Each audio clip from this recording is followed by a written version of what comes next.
When it comes to cordless vacuums, the choices can feel endless. Sleek designs, bold claims, flashy marketing. But the real question is, which one actually fits your needs? That's where I come in. I've spent countless hours testing these machines, from how well they pick up debris, to how long they run, to how effectively they filter dust and allergens. My goal is to help you figure out which option truly works for you. Just to be clear, this video will focus on cordless vacuums, not robot vacuums, since that's a whole different category. Most of the models you'll see here are ones I've personally tested, though I'll show a few others to give you a broader look at what's available.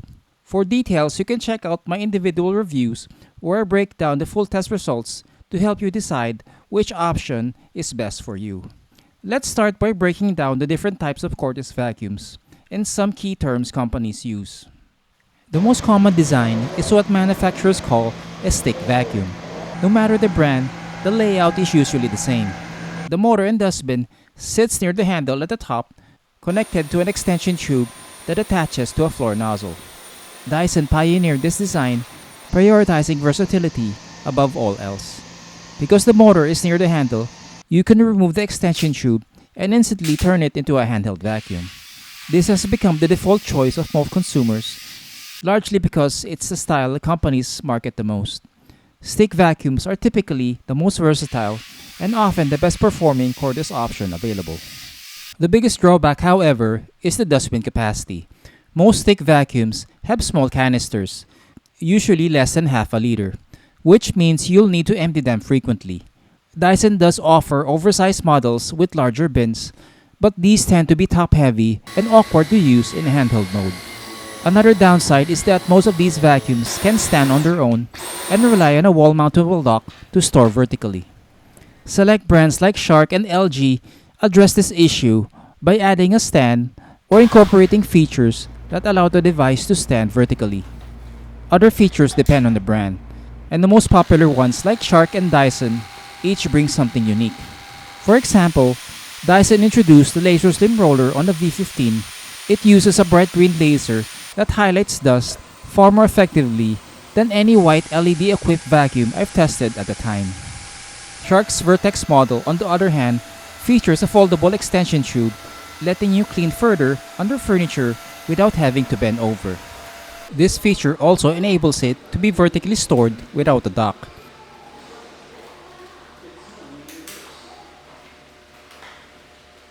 Another subcategory of stick vacuums, well, not officially, but let's call them mini stick vacuums, are the lightweight models some brands offer, like the Shark 1Vac and Dyson Micro 1.5 kg. These vacuums are sleek, lightweight, often less than 5 pounds, and easy to maneuver. Everything about them is designed for portability and weight savings, making them ideal for cleaning small homes.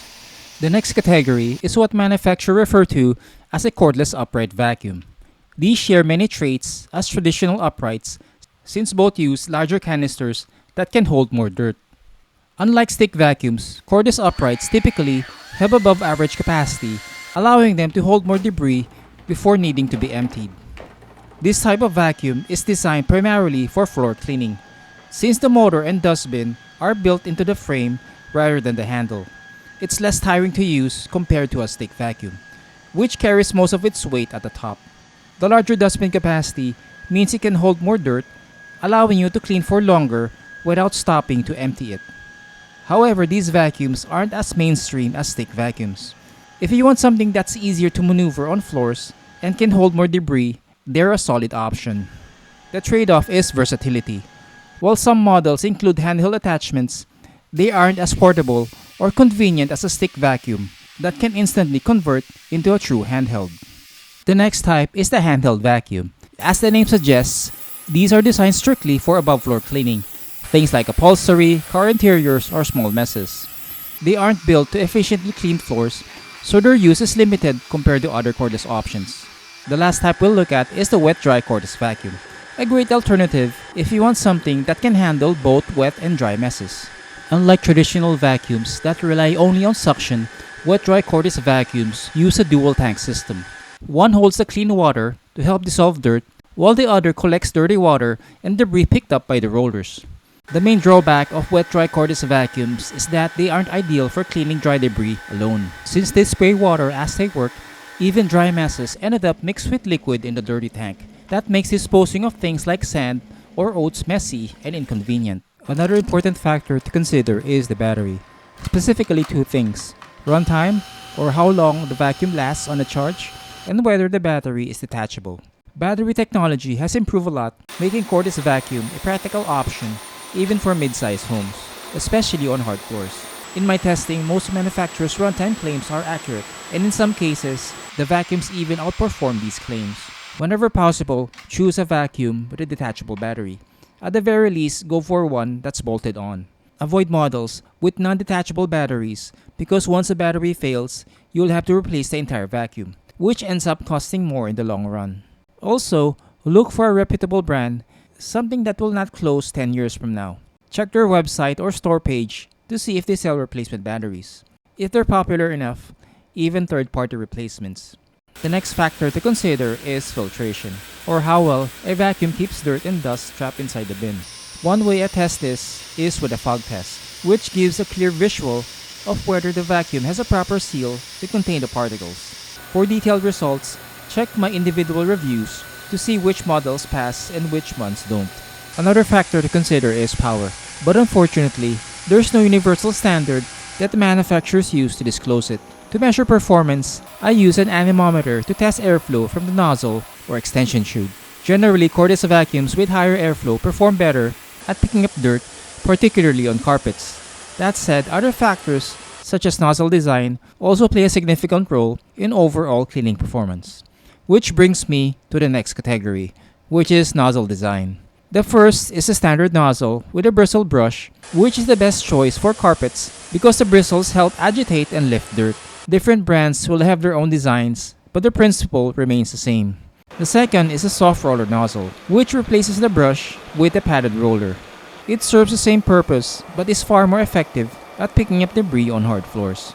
Some brands even combine these designs into a hybrid nozzle, making it versatile enough to work well on both carpets and hard surfaces. The nozzle also contains the steering mechanism, which affects how easily a vacuum can move around furniture. One drawback with hybrid nozzles that combine a soft roller and standard brush is their bulkier design, which makes them less maneuverable in tight spaces. The last factor to consider is weight. Lighter vacuums are easier to maneuver, but they usually sacrifice power and dustbin capacity. The key is finding a model that balances these features. Keep in mind, you'll only need high airflow if you're cleaning lots of carpet. On hard floors, power isn't as critical. If you found this video helpful, don't forget to give it a thumbs up, subscribe, and tap the bell icon so you'll get notified when I publish new reviews. It helps me reach more people who are looking for cordless vacuums.